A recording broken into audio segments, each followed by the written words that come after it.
So guys, here is the outdoor unit that was not running. So I've actually test run it, change the capacitor, read the terminal, and I noticed that the compressor is faulty. So the option now this compressor has is to replace the compressor. So this compressor is faulty now, so I'll be replacing it. So there is no option.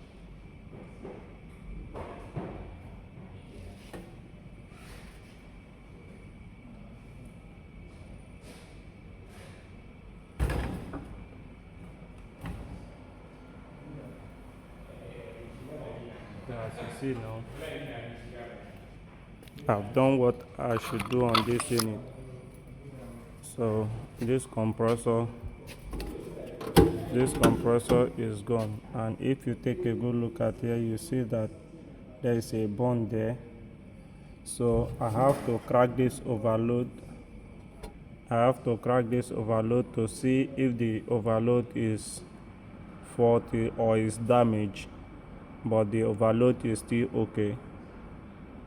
The overload is still okay. So it's only the cable that got burnt. So if you see here, it's only the cable that got burnt, but the overload is good. But the issue here is that the compressor is faulty. I've read it with meter, and I actually changed the capacitor using this other capacitor here. So I cracked this one from here.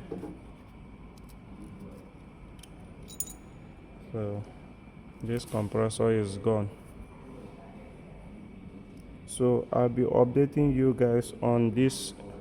I'll be updating you concerning this unit.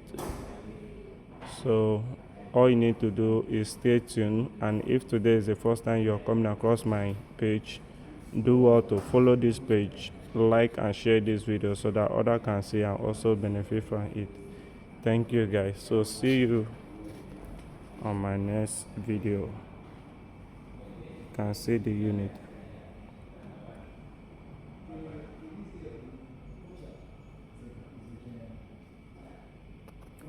This is a faulty compressor. So for me to fix this compressor now, after pulling it, I'll be flushing the system with gas before I'll be replacing a new compressor.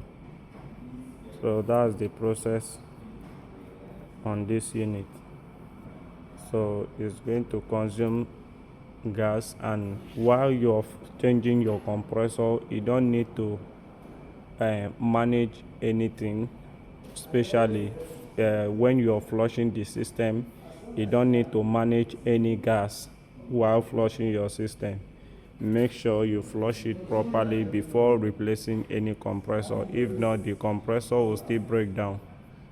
So that's it.